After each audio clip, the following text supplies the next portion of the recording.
Why Daniel Dubois beats Usyk. Daniel Dubois stands on the brink of redemption.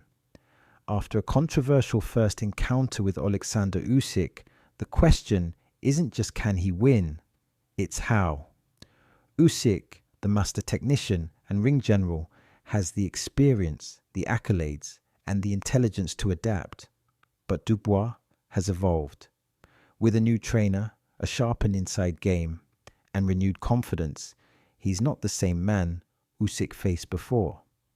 This rematch isn't just about belts.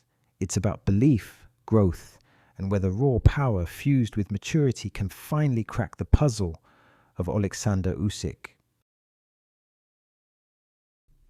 Let's start off with Usyk's credentials. Olympic gold medalist in 2012. Undisputed cruiserweight champion in 2018. Undisputed heavyweight champion in 2024. His credentials are simply amazing. As you'd expect from someone with this level of success, Usyk possesses outstanding attributes. Usyk has great footwork. His constant movement makes him difficult to hit. His boxing intelligence means he can adapt to the complexity of any situation. In the Anthony Joshua fights, he showed the ability to adjust and adapt. In the Tyson Fury fights, he did the same. The counter left in round 9 against Fury showed determination, technique, and ring IQ. Usyk also has excellent speed and punch variety. He maintains a high punch output, which makes him an exceptionally hard opponent to beat. But what about Daniel Dubois? It's like Daniel had two careers, the one before Joe Joyce and the one after Usyk. Before the Joe Joyce fight, he showed confidence, speed, and power. But in that fight, he was controlled by a jab and a smart game plan. People questioned Dubois' heart afterward. That kind of criticism can be incredibly discouraging for any fighter. However, after the first Usyk fight, we saw a new Daniel Dubois. Against Jarrell Miller, he handled a very difficult opponent. He showed a good jab, sharp combinations, a knockout, and most importantly, great heart. Against Filip Hrgović, he took many right hands, but he couldn't miss with his own right hand. In this fight, he showed a good double jab, tight combinations, some infighting on the chest, and again, a great heart. Then came Anthony Joshua. Against a true warrior, Dubois delivered a blistering performance. Joshua was taken out on his shield. A lead overhand right started the demise, and a counter right hand finished it. So let's talk about the first fight between Usyk and Daniel Dubois. In round 1, I saw some good things from Dubois. He tried the right hand to the body and the left hook to the head. He also attempted the right hand timed through the southpaw jab and the double jab to the head, followed by a right-left combination to the body. There was a lot of creativity in Dubois' attack, but the defense was the issue. The straight left from Usyk was landing behind the jab.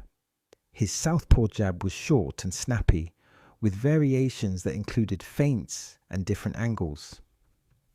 He also used his right arm to disrupt Dubois' vision or to control his left shoulder. Dubois did have some success with his jab, but ultimately he was losing the battle of the jabs. Let's talk about the unofficial knockdown. In round 5, Usyk went to the floor. The setup to the punch was effective.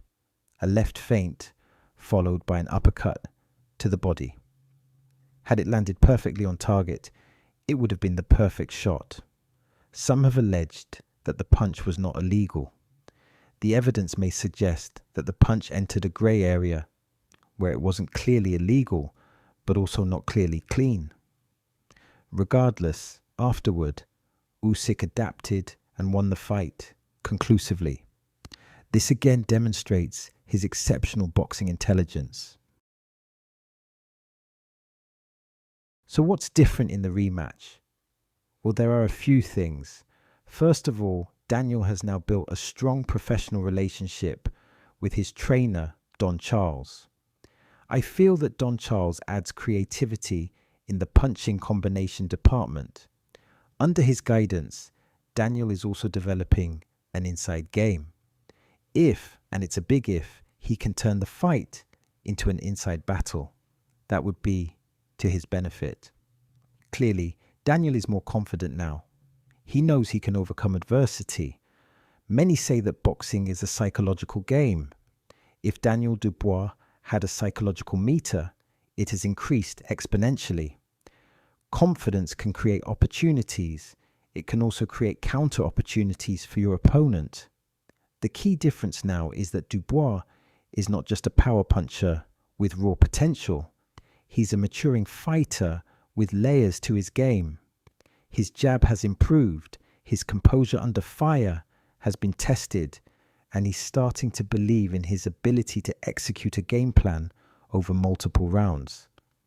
Against a cerebral opponent like Usyk, that added dimension could be crucial. Usyk's strengths and situation. Usyk is very experienced. He has felt Dubois' power before, and because of that, he will respect it. He also possesses tremendous boxing intelligence, which means he is likely to adapt to any new tactics Dubois brings to the rematch. Usyk has a great engine. He can control the pace, dictate the rhythm, manage his opponents, and force them to fight his fight. That level of control is rare and dangerous. Recently, Usyk split with his long-term promoter. This could indicate some internal issues within his camp. How significant those issues are is something only insiders truly know. However, he remains with his longtime trainer, Sergei Lapin. Lapin and Usyk adopt a scientific approach to preparation. They study opponent habits, run scenario planning, and implement unconventional methods such as distraction drills and multitask sparring. Usyk also uses puzzles and memory games to sharpen cognition and enhance his boxing intelligence. This mental preparation is part of what separates him from other elite fighters. The combination of experience, tactical awareness, and psychological conditioning makes Usyk an incredibly hard puzzle to solve. But even the most complex puzzles have solutions. If Dubois can disrupt the rhythm, apply sustained pressure, and maintain composure under fire, he may be able to ask questions that even Usyk hasn't answered yet. So with regards to how Dubois wins the fight against Usyk, there's a few things I want to touch on.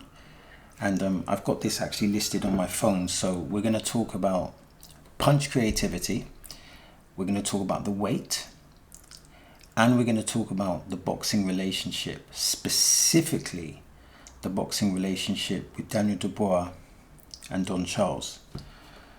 So I feel like punch creativity will be essential for this fight. Now, Usyk naturally has some great punch combinations, and I also think Daniel Dubois also excels in this area.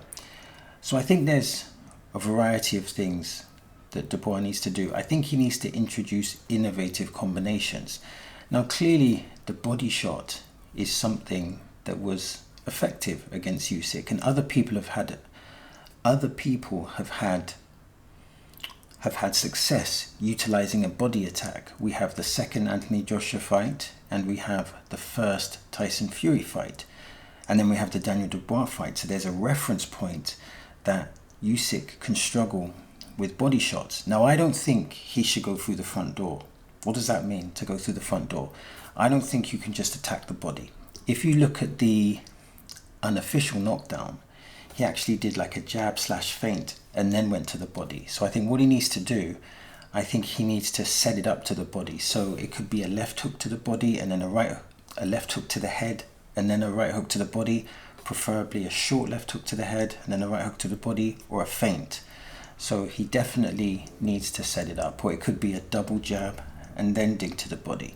So in order to be able to land that body shot, he needs to set it up, and to set it up he needs some form of punch creativity. There was a few other combinations that I listed, and that was when Evander Holyfield fought Nakamura in the rematch, when they would get on the inside and Holyfield would put his head on Nakamura's chest, I believed he would throw the right uppercut, left hook, right uppercut combination. And I think that could be a good combination. I think also doubling up on his punches could produce some interesting results, a double right uppercut or a double left hook. I think when he throws the left hook, I think it's important that it's short. And if you look at the trajectory of a left hook from a southpaw, the trajectory of a left hook is the closest punch to a fighter anyway, but with a southpaw, the left hook is even closer. So even though the traditional advice is to throw right hands against a southpaw, a left hook can also be very effective. So I think the punch creativity is absolutely essential. Now, there's also something to say about weight, and I guess the question here is, what weight should Daniel Dubois come up in? Now, in Daniel Dubois' last 3 fights, he fought Jarrell Miller, he fought Filip Hrgović, and he fought Anthony Joshua. They were all sensational performances. Against Jarrell Miller, he beat an undefeated fighter, stopped him in the last round. Against Filip Hrgović, he beat an undefeated fighter. I believe the fight was stopped around 7 or 8. And then in Anthony Joshua, he beat a former 2-time heavyweight champion, I believe with a 5th round knockout. Now, there's something significant here, because if you look at those 3 fights, with Jarrell Miller, I believe he came in at 239. Don't quote me, but I believe he came in at 239. And in that fight, he threw a lot of combinations, which was really important because Jarrell Miller was putting on a lot of pressure, and he needed to throw a lot of punches, and he needed to use a lot of lateral movement. Against Filip Hrgović, he was heavier. I think it was 245, 246. This was important because in that fight, he was moving forward and he was stalking his prey, so to speak. So I guess the extra weight was to absorb the power of Hrgović. And then against Anthony Joshua, he was his heaviest, I believe. And this was effective. He was punching really hard, ferocious punching. Now, I believe that clearly it was optimal the way he came in for Anthony Joshua, which I believe was 248 or 249 or something like that. But I think he needs to be more towards the 239s with regards to Usyk, and I'll explain why. I think he needs a combination of power, but also his foot speed and the speed of his fists. That is essential. So closing the range, cutting off the ring, the heavier he is, the harder that's going to be. So I think coming in lighter, not too light, because you can come in too light, but you can definitely come in too heavy. Why should you not come in too heavy? Well, if you come in too heavy, yes, you'll be strong in the hold, you'll be strong in the clinch, and you can drain an opponent, but it could affect your foot speed. It could affect your hand speed. Yes, you'll be more powerful, but Usyk is already an elusive target. He's already a difficult target to hit. So I think coming in lighter would be beneficial. So I'm really interested to see how he's going to come into the weigh-in. Is he going to be heavier, or is he going to be lighter, or is he going to be in the middle like he was for Filip Hrgović? I think that'll be important, and that'll probably gauge how he's going to engage with the fight. So my final point, yes, that's it. The relationship, the boxing relationship. I think my understanding, there was a rumor going around before the Anthony Joshua fight that Daniel Dubois may have been having issues with Don Charles, or there may have been some conflict in the camp. And I think it's essential that Daniel Dubois and Don Charles are on the same page. Clearly, Don Charles, being a boxing trainer, he will be responsible for putting in the sparring partners, for laying down the game plan, and for executing a strategy. It's important that Daniel Dubois believes in the game plan, believes in the strategy so that he can execute it. If there is a rift within that relationship, that could potentially impact the performance, particularly if the fight becomes grueling and the fight becomes difficult. He needs to believe in Don Charles' boxing mind, for want of a better word, and he really needs to believe in that, and that relationship could be essential with regards to determining the outcome. Now, in fairness, Don Charles has had tremendous results with Daniel Dubois, and I believe in those last 3 fights we've seen an increase in Daniel Dubois' boxing intelligence, because if you look at Daniel Dubois' loss to Joe Joyce, he was unable to solve the puzzle of the jab, and Joe Joyce had a great jab that night. But if you look at the last 3 fights, he's had 3 different puzzles. Jarrell Miller coming forward, big, strong, heavy thudding shots. Then you had Filip Hrgovic, who was tall, he has a great 1-2. And then you had Anthony Joshua, who's strong, who's powerful, and has good boxing IQ and has great boxing experience. He was able to overcome all of those boxing puzzles. So there is evidence, strong evidence, that under the tutelage of Don Charles, that Daniel Dubois' boxing IQ, or his boxing intelligence, has increased. And I think for Daniel Dubois to win, he'll need to combine all of these elements. There's a final one that I nearly forgot about. When you look at people that have done well against Usyk, 2 people spring to mind. Tyson Fury, particularly in the first fight, and then you have the Derek Chisora fight. Now, interestingly, in the Derek Chisora fight, there was one thing that wasn't really picked up on, but he had some success when he turned southpaw and he utilized the southpaw jab. So hopefully they've seen this and hopefully they can utilize this. Also, Derek Chisora had a lot of success with the overhand right, and he had a lot of success putting a lot of pressure on Usyk. So I feel that fight, particularly the Derek Chisora fight, could be an effective blueprint for Daniel Dubois. So I think it's going to take a lot. So we got the punch creativity, we got coming in at the optimal weight, we got the relationship flourishing with Don Charles. Also, I feel like Daniel Dubois has to come in with like a Mike Tyson-esque mentality, like really seeking to destroy.